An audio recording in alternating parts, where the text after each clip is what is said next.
आखी अपने परिवार के साथ एक छोटे से शहर में रहती थी। उसकी बेटी नमिता एक कॉलेज स्टूडेंट थी। उसे कुकिंग करने का बहुत शौक था। वो घर में अक्सर तरह तरह के पकवान बनाया करती थी और सभी को खिलाया करती थी। इसी वजह से नमिता ने गवर्नमेंट कॉलेज से होटल मैनेजमेंट का कोर्स भी किया था, लेकिन पैसों की कमी के कारण अपना एक होटल नहीं खोल पाई। एक शाम उसके मम्मी पापा दोनों मजदूरी करके घर लौटे थे, तभी नमिता उनसे कहती है, लगता है मेरा सपना अधूरा ही रह जाएगा। मैं एक शानदार होटल खोलना चाहती थी, लेकिन हमारे पास तो ढाबा चलाने के भी पैसे नहीं है। तू अपने ये बड़े बड़े सपनों को भूल जा, क्योंकि हम जिस हाल में हैं केवल भगवान ही हमारा बेड़ा पार कर रहा है, नहीं तो भूखे मरने की नौबत दूर नहीं। देख बेटा, अगर तुझे अपने दम पर कुछ करना है तो हम तुझे रोकेंगे नहीं, लेकिन अगर तेरी ये इच्छा है कि हम तेरे सपनों को पूरा करने के लिए तुझ पर पैसा खर्च करें तो माफ करना बेटा, हम ये नहीं कर सकते। लेकिन माँ, आप ही बताइए कि मैं क्या करूं? मैंने तो डिग्री भी होटल मैनेजमेंट के कोर्स की ली है। बेटा, हमें केवल और केवल अब तेरी शादी की चिंता है। एक अच्छा लड़का देखकर तेरी शादी कर दूंगी तो तुझे कमाने की जरूरत नहीं पड़ेगी। तू आराम से अपने ससुराल में रहना और अपने परिवार का ख्याल रखना। हम औरतों की जिंदगी तो इसीलिए ही बनी है। नहीं माँ, नहीं, आपने मुझे केवल शादी ब्याह करने के लिए नहीं पढ़ाया लिखाया। पढ़ाई लिखाई तो इसीलिए करते हैं ताकि लोग कामयाब हो सके और गरीबी को दूर कर सके। अब आप ही इस तरह मुझे कहने लगेंगी तो मैं बाहर वालों से क्या ही उम्मीद रखूंगी। मैं चाहती हूँ कि आप मुझे प्रोत्साहित करें कि मैं अपना एक छोटा सा कारोबार करूँ और उसे ठीक ठाक मुनाफा भी कमाऊं। बेटा, तुझे जो करना है कर, लेकिन शादी से पहले, क्योंकि शादी के बाद तेरे ससुराल वाले तुझे कुछ भी करने नहीं देंगे। ससुराल की बहू होने के बाद तो उनके घर की इज्जत होगी तू, इसलिए अभी तू जो करना चाहती है कर सकती है। ठीक है माँ, आपने मेरे लिए इतना सोचा, मेरे लिए यही काफी है। अब नमिता गहरी सोच में पड़ जाती है, क्योंकि वो अपनी सपने को सच होता देखना चाहती थी। वो उसे पूरा करने के लिए कुछ भी करने का जुनून रखती थी। एक दोपहर अकेली बैठी हुई वो अपने आप को शीशे में देखकर बातचीत कर रही होती है। अरे नमिता, खुद पर भरोसा रख। अपनी मेहनत के बलबूते पर तो पहाड़ भी तोड़ सकती है, और ये तो फिर भी एक छोटा सा काम है। लेकिन तेरे पास पैसे नहीं है और किसी बड़े काम की शुरुआत भी एक छोटी कोशिश से होती है। मैं भी छोटे छोटे प्रयासों से अपना एक नॉर्मल सा स्टॉल खोलूंगी। उसके बाद ही मैं बड़े बड़े 5 स्टार होटल के सपने देखूंगी। तो ठीक है नमिता, तो आज से ही अपने इस मिशन का काम शुरू कर दे। लेकिन नमिता, तू स्टॉल किस चीज का लगाएगी, ये तो तूने सोचा ही नहीं। नमिता ने इतना कहा था कि तभी उसके दिमाग में आया कि उसे ग्रिल्ड सैंडविच बनाकर लोगों को बेचना चाहिए। ये थोड़ा स्टाइलिश और हेल्थी होता है। आजकल की यंगस्टर्स सैंडविच खाना बहुत पसंद करते हैं और ग्रिल्ड सैंडविच के साथ साथ तरह तरह की चटनियों का स्वाद भी लेते हैं। वो पहले दिन स्टॉल लगाने के लिए बाजार गई, तब उसके पिता मोहन बोले, नमिता बेटा, तू यहाँ क्या कर रही है और ये किसकी दुकान पर खड़ी है तू? मैं अपना काम खत्म करके घर जा रहा था तो सोचा मार्केट से कुछ लेता चलूं, लेकिन मुझे पता नहीं था कि तुम भी मार्केट सामान लेने आई हो। चलो हम दोनों साथ घर चलते हैं। नहीं पापा, ये मेरा स्टॉल है और मैं चाहती हूँ कि इस स्टॉल पे भी सैंडविच बेचना शुरू करूँ। अगर लोगों को मेरे सैंडविच पसंद आए तो मुझे बहुत खुशी होगी और 4 पैसे हाथ में भी आएंगे। लेकिन तुमने मुझे इस स्टॉल के बारे में पहले तो कभी नहीं बताया। पापा, मैंने ये स्टॉल अचानक ही खोला है क्योंकि मैं आपको और माँ को परेशान नहीं करना चाहती थी। कॉलेज के वजीफे के कुछ पैसे पड़े हुए थे, जिन्हें मैं अपने अकाउंट से निकाल कर ये सारा सामान जमा करके यहाँ बैठी हूँ। बेटा, मुझे तुझ पर गर्व है। बेटा, तू जो करना चाहती है कर, मेरी ओर से खुली छूट है तुझे। बस पापा, आपका यही आशीर्वाद हमेशा मेरे साथ बना रहे और इसी तरह मैं हमेशा कुछ नया करने के बारे में सोचती रहूं। पापा, आप रुकिए, मैं अपना पहला सैंडविच आपको बनाकर खिलाती हूँ। नमिता झट से मोहन के लिए एक ग्रिल्ड सैंडविच बनाती है और उसे एक डोंगे में तैयार करके देती है। उस सैंडविच को खाकर मोहन बोलता है, यह तो बहुत ही लाजवाब है और पौष्टिक भी, क्योंकि तूने हरी सब्जियां, चटनी और दूध की बनी हुई चीज डाली है, इसलिए इसका स्वाद तो बहुत ही अच्छा है। जब ये सैंडविच मुझे इतना अच्छा लग रहा है तो लोगों को तो और भी ज्यादा अच्छा लगेगा। मोहन को सैंडविच खाता देखकर कुछ लोग नमिता के स्टॉल पर आए और अपने सैंडविच का ऑर्डर देने लगे। नमिता ने जल्दी जल्दी 3 से 4 सैंडविच बनाकर ग्रिल्ड मशीन में उसे ग्रिल होने के लिए रख दिया। थोड़ी देर बाद जब उसने अपने ग्राहकों को सर्व किया तो वो सैंडविच खाते हुए बोले, ये तो बहुत ही ज्यादा अच्छा है। ऐसा सैंडविच तो हमारी सेहत और भूख दोनों के लिए बेहतर है, बेहतर। सच में बहन, तुमने तो बहुत अच्छा सैंडविच बनाया है। और आज तुम्हारा पहला दिन है और ये सैंडविच तो किसी बड़े होटल के सैंडविच की दुकान से तुलना से भी ज्यादा स्वाद भरा हुआ है इसमें। मजा ही आ गया ग्रिल सैंडविच खाकर। आप लोगों का शुक्रिया। मुझे खुशी है कि आप लोगों को मेरे ग्रिल्ड सैंडविच पसंद आए। अरे बहन, ये सैंडविच कितने का है? ये 20 रुपए का है। क्या क्या कहा? सिर्फ 20 रुपए का? वह भी इतना अच्छा सैंडविच? बेटा, बाजार में तो 100 का सैंडविच भी खा लो तो भी आपका पेट नहीं भरेगा और उसमें भर भर के ऊट पटांग चीजें डाल देंगे, जिसकी वजह से उसका स्वाद खराब हो जाता है। आपने तो बिल्कुल फ्रेश सैंडविच केवल 20 रुपए में बनाकर खिलाया है। बिटिया ने तो कमाल ही कर दिया। एक तो सैंडविच का स्वाद इतना ज्यादा बढ़िया है, ऊपर से दाम भी कम है। यह तो एक तीर से 2 निशाने हो गए। अब तो जब भी मेरी बीवी मुझसे लड़ाई करेगी तब मैं इस बिटिया के हाथ का सैंडविच खाने आ जाया करूंगा। जी जरूर। आप लोगों का बहुत बहुत धन्यवाद। मुझे उम्मीद नहीं थी कि आप लोगों को मेरा सैंडविच इतना पसंद आएगा। ग्राहक नमिता को बहुत प्रोत्साहित करते हैं, जिसकी वजह से नमिता बहुत खुश होती है। अब धीरे धीरे उसने अपना ग्रिल्ड सैंडविच बेचने का कारोबार अच्छी तरह से संभाल लिया था। एक दिन जब वो अपने ग्राहक को ग्रिल्ड सैंडविच बनाकर खिला रही थी, तभी उसकी ग्रिल्ड मशीन बंद हो जाती है और वो परेशान होकर बोलती है, अरे यार, ये चल क्यों नहीं रहा? अगर ये मशीन चालू नहीं हुई तो मैं ब्रेड कैसे सेकूंगी और अपने ग्राहकों को ग्रिल्ड सैंडविच बनाकर कैसे खिलाऊंगी? धीरे धीरे ग्राहकों की संख्या बढ़ने लगी और नमिता यहाँ मुसीबत में फंस गई थी, क्योंकि उसकी ग्रिल्ड मशीन काम नहीं कर रही थी। तब उसने अपने पिताजी को कॉल किया, उन्हें ग्रिल्ड मशीन ठीक करने के लिए बुलाया। थोड़ी देर बाद मोहन उसके स्टॉल पर आया और ग्रिल्ड मशीन को ठीक करने की कोशिश करने लगा, लेकिन बहुत कोशिशों के बाद भी मशीन नहीं चली। अब एक ग्राहक नमिता से बोली, नमिता बहन, लगता है हमें ग्रिल्ड सैंडविच खाने को नहीं मिलेंगे। मशीन तो ठीक नहीं हो रही। मेरे बच्चे मेरे घर पर इंतजार कर रहे हैं और ये आस लगाकर बैठे हैं कि मैं उनके लिए ग्रिल्ड सैंडविच लेकर जाऊंगी। मेरे बच्चों को आपके हाथ की बनी हुई ग्रिल्ड सैंडविच बहुत पसंद है। आप कुछ भी कीजिए, लेकिन मेरे लिए 2 ग्रिल्ड सैंडविच बनाकर दे दीजिए। मेरी तो आदत हो गई है नमिता बहन के सैंडविच खाने की। ना जाने कि मशीन कब ठीक होगी और कब मुझे सैंडविच खाने को मिलेगा। मैं माफी चाहती हूँ आप लोगों से। ना जाने कैसे ये मशीन खराब हो गई। मैंने तो कभी सोचा नहीं था कि मेरे ग्राहकों को मुझे खाली हाथ लौटाना पड़ेगा। अब आप लोग देख पा रहे हैं कि मेरी मशीन ठीक हो ही नहीं रही, तो मैं सैंडविच कैसे बनाऊं? बेटा, ये मशीन अब तक ठीक नहीं हुई। मैं कोशिश करके थक चुका हूँ। मुझे लगता है अब हमें नई मशीन लानी पड़ेगी। क्या पापा, नई मशीन? मतलब मेरे ग्राहकों को ऐसे ही जाना पड़ेगा? हाँ बेटा, क्योंकि अब हमारे पास कोई चारा नहीं है। माफ करना आप लोग मुझे। मैं आप लोगों को आज सैंडविच बनाकर नहीं खिला पाऊंगी। अरे कोई बात नहीं बहन, मैं कल सैंडविच लेने आ जाऊंगी। आज मैं किसी तरह अपने बच्चों के लिए कुछ और खाने की चीज बाजार से ले जाऊंगी। मेरी मजबूरी को समझने के लिए आप लोगों का बहुत बहुत धन्यवाद।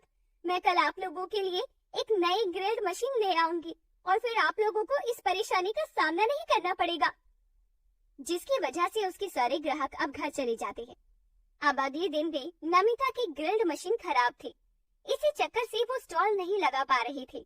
नमिता को परेशान होता देखकर मोहन दूसरे बड़े शहर गया और वहाँ से एक बड़ी ग्रिल्ड मशीन ले आया, जिसे देखकर नमिता अपने पिता से बोलती, थैंक यू पापा, आप इस दुनिया के सबसे अच्छे पापा हो, क्योंकि मेरी हर मुसीबत का समाधान आप करते हो। आप हमेशा मेरे साथ खड़े रहते हो।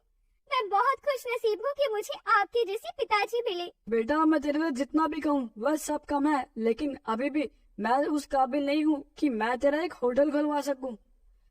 पापा, आप उसकी चिंता मत कीजिए। बस आप इसी तरह मुझ पर अपना आशीर्वाद बनाए रखिए। बाकी भविष्य की जिम्मेदारी आप मुझ पर छोड़ दीजिए। मुझे यकीन है कि मैं इसी तरह अपने ग्रिल्ड सैंडविच के बिजनेस को ही और अच्छा कर लूं, तो मैं जल्दी ही एक होटल की मालकिन बन जाऊंगी और वो दिन दूर नहीं जब हमारी गिनती भी अमीरों के बीच होगी। बेटा, तू इसी तरह मेहनत करती रह। मेरा आशीर्वाद हमेशा तेरे साथ है। अगर मेरा बेटा होता तो शायद वह मेरी मेहनत को नहीं समझ पाता। नमिता खूब मेहनत करती है और अपने परिश्रम के बलबूते पर ढेर सारी जमा पूंजी इकट्ठा करती है और अब उसने फैसला ले लिया था कि वो शहर के बीचों बीच अपना एक होटल बनवाएगी। लगभग 2 साल बाद वो अब अपने होटल का निर्माण करने जा रही थी।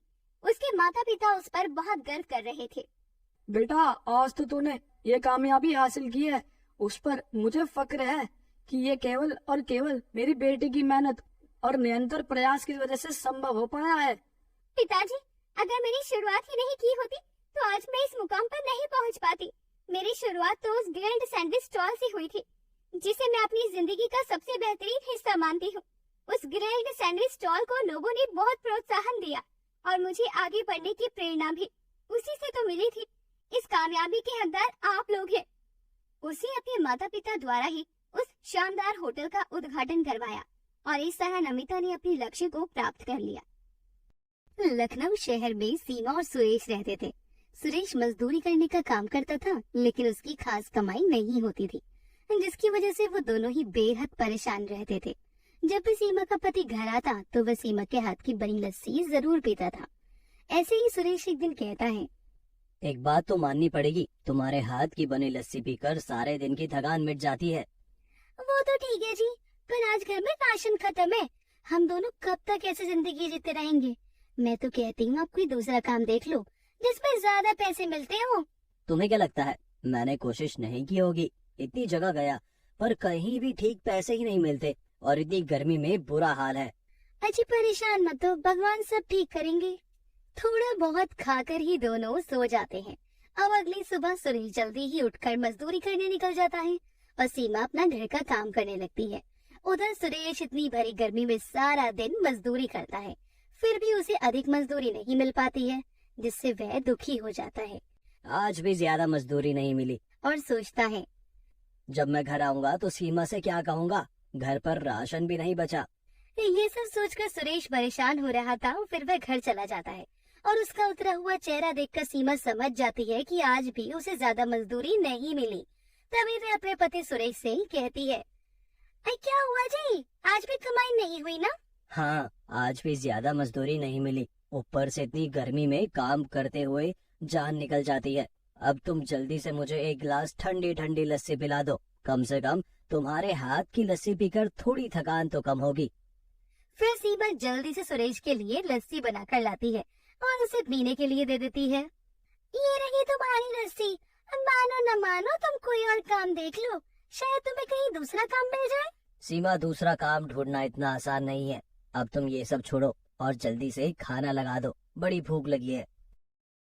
फिर सीमा रसोई में जाती है और सुरेश के लिए खाना लाकर देती है। खाना खाते ही सुरेश को नींद आ जाती है और फिर सीमा भी सो जाती है। और फिर अगली सुबह सुरेश जल्दी उठकर मजदूरी के लिए निकल जाता है और सारा दिन गर्मी में मजदूरी करता रहता है, लेकिन फिर भी उसे मजदूरी के ज्यादा पैसे नहीं मिल पाते। और जब वह शाम को थक हार कर घर आता तो वह हमेशा की तरह आज भी अपनी पत्नी से पीने के लिए लस्सी मांगता है और कहता है, सीमा, बड़ी गर्मी है, अपने हाथ की बनी ठंडी ठंडी लस्सी तो बनाकर पिला दो। फिर सीमा जल्दी से सुरेश के लिए लस्सी बनाकर लाती है और उसे पीने के लिए दे देती है। सीमा, कुछ बात तो है तुम्हारे हाथ की बनी लस्सी में। आप भी ना कुछ भी बोलते हो। रात काफी हो चुकी थी, फिर वे दोनों खाना खाकर सो जाते हैं। फिर अगली सुबह सुरेश अपने मालिक के यहाँ मजदूरी कर रहा होता है। तभी अचानक से उसके पैर पर भारी सामान गिर जाता है, जिससे उसके पैर में बहुत बुरी तरह चोट आती है और वह दर्द से चिल्लाने लगता है। मेरा पैर, हाय मर गया रे, मेरा पैर बहुत दर्द हो रहा है। लगता है इसके पैर में तो बहुत चोट आई है। और फिर वो सभी डॉक्टर से उसकी मरहम पट्टी कर उसे घर छोड़ाते हैं।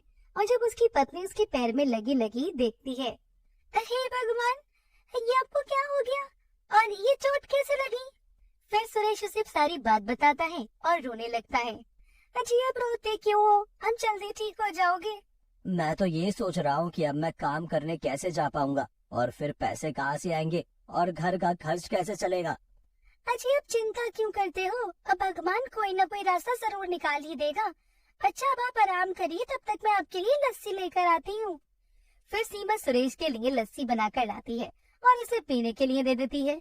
अभी सुरेश ने अपनी लस्सी खत्म भी नहीं की थी कि तभी सीमा के मन में एक ख्याल आता है और वे मन ही मन सोचने लगती है, इतनी अधिक गर्मी में सभी लोग ज्यादातर कितनी लस्सी ही पीते हैं और पीना पसंद करते हैं। अगर मैं भी लस्सी का ठेला लगा लूं और इसे बनाना भी आसान है, जब इन्हें मेरे हाथ की लस्सी इतनी पसंद आती है, शायद लोगों को भी पसंद आ जाए और शायद इससे कुछ कमाई भी हो जाए। तभी सीमा ये बात अपने पति सुरेश से कहती है, सुनो जी, मैं एक बात सोच रही हूँ, मैं लस्सी का ठेला लगा ही लेती हूँ। इतनी गर्मी में सभी लोग लस्सी पीना पसंद करते हैं, शायद इससे कुछ कमाई ही हो जाए, फिर घर भी तो चलाना है, तब तक आप भी ठीक हो जाएंगे। देखो, मना मत करना। सुरेश अपनी पत्नी को मना नहीं कर पाता है और फिर वे अगले ही दिन से लस्सी का ठेला लगा लेती है और लस्सी बेचना शुरू कर देती है। ठंडी ठंडी ताजी ताजी लस्सी, मीठी लस्सी, जल्दी आओ और पीने का मजा लो।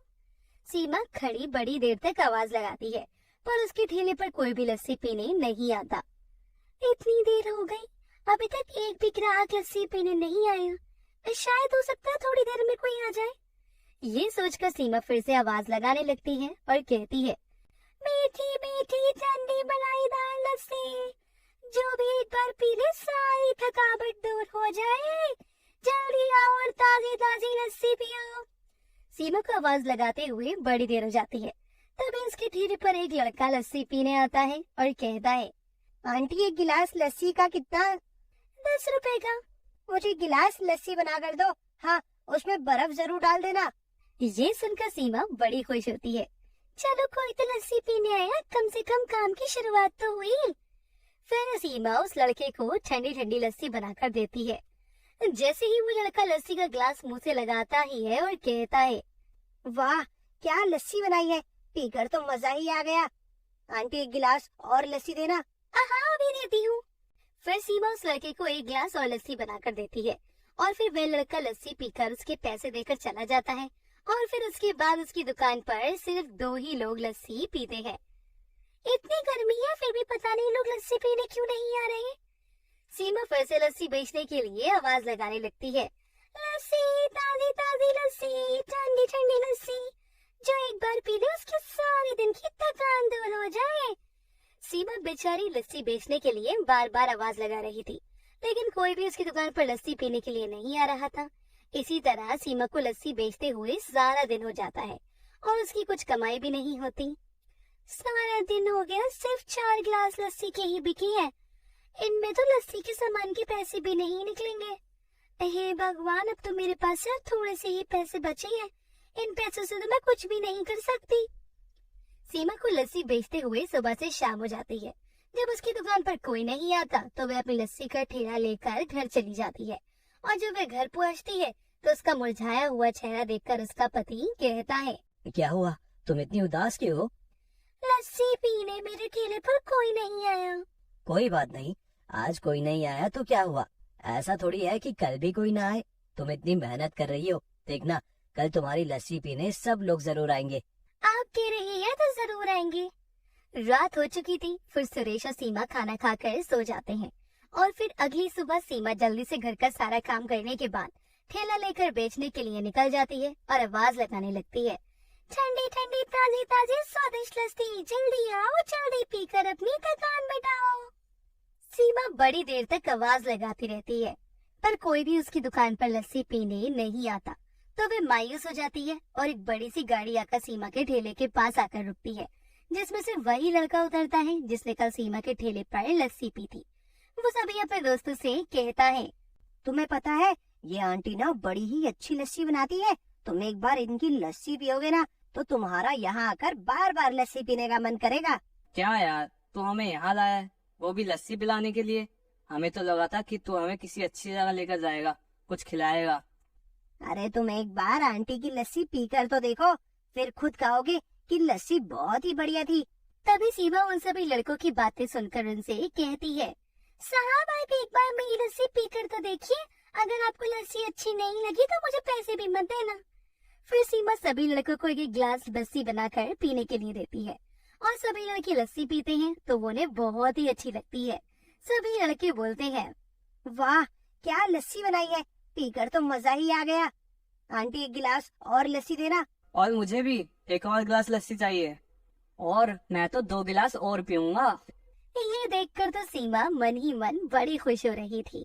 तब सीमा कहती है, चलो कम से कम आज कुछ ग्राहक तो आए, और सबसे अच्छी बात उन्हें मेरी बनाई हुई लस्सी पसंद आ रही है। फिर सीमा सभी लड़कों को लस्सी बनाकर पीने के लिए दे देती है, और जब सभी लड़कों को लस्सी पीने के बाद वह लड़का सीमा को लस्सी के पैसे देता है। फिर वे सभी लड़के सीमा को पैसे देकर चले जाते हैं, और तभी वहाँ कुछ लोग सीमा के ठेले पर उन लड़कों को लस्सी पीकर जाते हुए देखते हैं, तो वे उसके पास आकर लस्सी पीने के लिए आते हैं, और वह सभी आदमी सीमा को लस्सी के पैसे देकर वहाँ से चले जाते हैं। और इसी तरह सीमा के ठेले पर लोगों की भीड़ जमा हो जाती है, और कुछ ही देर में सीमा की सारी लस्सी खत्म हो जाती है, और इसकी अच्छी कमाई भी होती है। ये देख सीमा मन ही मन बड़ी खुश हो रही थी। लगता है भगवान ने हमारी सुन ली। घर जाकर जब मैं इन्हें बताऊंगी तो वे कितना खुश होंगे। फिर सीमा जल्दी से घर जाती है और अपने पति सुरेश को पैसे देते हुए कहती है, ये देखो जी आज की हमारी कमाई। ये तो बहुत ही अच्छी बात है। तुमने इतनी मेहनत जो की है, तो फिर लस्सी तो बिकनी ही थी। अब तुम मुझे कब लस्सी बनाकर पिलाओगी? ये सुनकर सीमा जोर जोर से हंसने लगती है, और साथ में उसका पति सुरेश भी हंसने लगता है। और फिर कुछ ही दिनों में सीमा और उसके पति के घर की हालत सुधरने लगती है, और फिर कुछ ही दिन में सुरेश भी ठीक हो जाता है। फिर वो दोनों आराम की जिंदगी जीने लगते हैं।